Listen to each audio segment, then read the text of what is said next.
Hello, my name is Kirstina Allison. I'm a senior lighting designer at Atkins Global in the London team. I'm also co-author of the SLL CIBSE document TM66, Creating a Circular Economy in the Lighting Industry, and soon to be released CIBSE TM65, Embodied Carbon in Lighting Equipment.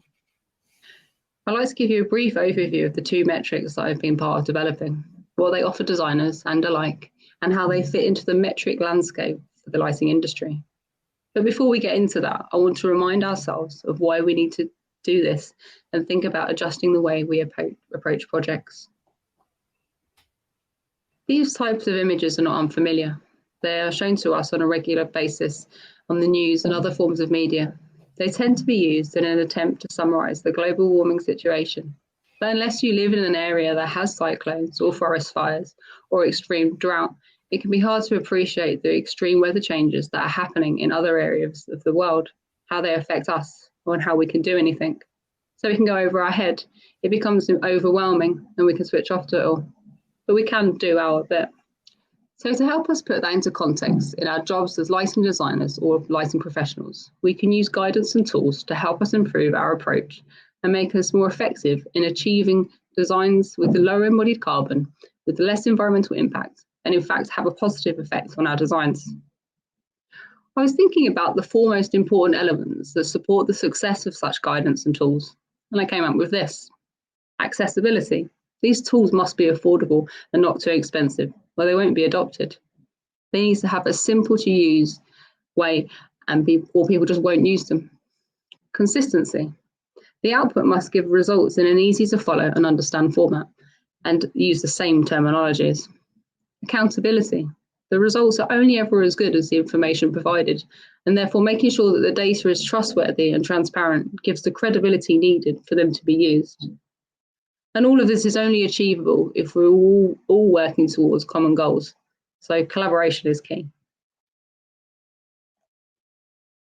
So why do we need to move towards a circular economy? And this applies to more than just the lighting industry. The current manufacturer processes use the linear model of take, make, and waste, where materials are made into something, so in our case, the lamp or luminaire, installed and used, and at the end of their life or installation life, which could be way before the product's expected life, just chucked in the bin. Hopefully a recycling bin, but sometimes still not. And in 2023, this just isn't good enough. This is a circular model. Once the luminaires have been used, they can be reused, refurbished, made into something else, or recycled. Preferably, the luminaire will remain in its primary form as a luminaire or upgraded when needed. Worst case, it is recycled, but the materials are kept at high quality and not mixed with lower grade material. Back in 2019, we looked at what guidance there was out there and found that there was little available to guide lighting designers and lighting manufacturers in pursuit of embracing circular economy principles in practice. So we, as part of a team, including 4 lighting practices, 6 manufacturers, 1 product designer, and 1 major end user, wrote TM66. But this document needed to recognise complexity, manage complexity, prioritise, provide enabling tools, all sectors of lighting, and for each sector why, each sector how, provide next steps, avoid greenwash, and a simple metric. In its 47 pages, TM66 explains, encourages, gives business cases sector by sector, case studies of early adopters, relevant legislation, and frequently asked questions. Accompanying TM66 document is the Circular Economy Assessment Method, or CIAM for short. The first CIAM tool is CIAM-Make. It has 66 questions covering 4 categories. The first tab is product design, the second tab, manufacture, the third tab, materials, and the fourth tab, the supporting ecosystems for the products. Understanding what each field is asking for in CIAM is made easier as they're color-coded. And in this way, as you use the tool, you can understand what information CIAM is asking for. The dark blue fields denote the wider topic explanation. Turquoise denotes choice or explanation, and this relates to the initial question asked. White denotes your input via the radio buttons. And the yellow, this may be the most important, is where you justify the evidence behind the decision of radio button selections. Essentially, what information can you provide to back up each decision or choice throughout the assessment that you've made? So let's look at more detail into the CEAM-Make product design tab.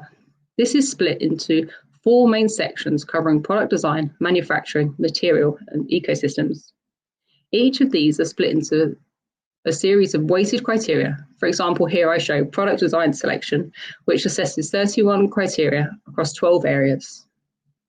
These include reusability, upgradability, burning hours monitoring, repairability, durability, material usage and sourcing, harmonization of component usage, fixings, design for remanufacturer, resilience to digital control obsolescence, proof of circular economy claims, and competence and buy-in. When we zoom in and look at the detail on the product design tab, you can see the simple checkbox approach to filling out CEAM. But we've had to be thoughtful in our approach. For example, it's much easier perhaps to design a track spotlight luminaire to deliver circular economy performance than a highly sealed ingress protected floodlight. We have integrated some multi-criteria decision analysis to more fairly weight results and avoid unintended consequences. The second tool, CEAM-Specify. This is aimed at use for designers. This tool also enables us to understand what level of circularity a product has, but it doesn't go into as much detail, but still uses the same 4 core criteria of product design, manufacturing, materials, and ecosystems. We imagine this tool being used during initial conversations with a sales rep, for example, when looking at different products and trying to assess apples to apples. After which, the manufacturer can go on to assess their product using the full CEAM-Make tool if they wish. Therefore, in the 5th tab of the CEAM-Make assessment, we bring all of the results together in a summary and simply explain what the end number means. We show tab per tab results and then overall score accompanied by an easy to use red to green explanation of whether or not that score is good enough. This is an example of a manufacturer that is using TM66 and CEAM, not only to demonstrate how their products are aligned to circular economy principles to customers, but also to guide them in product design decisions as well. So what's next? We've just finished writing TM65 Embodied Carbon in Lighting Equipment, and this will be published in spring-summer 2023. This document looks at how much CO2 equivalent is embedded into the product. Both TM66 and TM65 tools are often used together to gain a broader understanding of how sustainable a luminaire is. I mentioned 4 important things at the start of this presentation: accessibility, consistency, accountability, collaboration. And CIBSE has teamed up with the Lighting Industry Association to form a joint venture offering and will provide third-party verification for both TM66 and TM65 assessments. These are not high-cost certifications, but enable the evidence and reference data to be evaluated by an independent body, providing assurance that the products are what they've scored. So thank you, and if you are a member of the SLL or CIBSE, both of these documents are free to download. Well, TM65 isn't just yet, but it's coming soon. Thank you.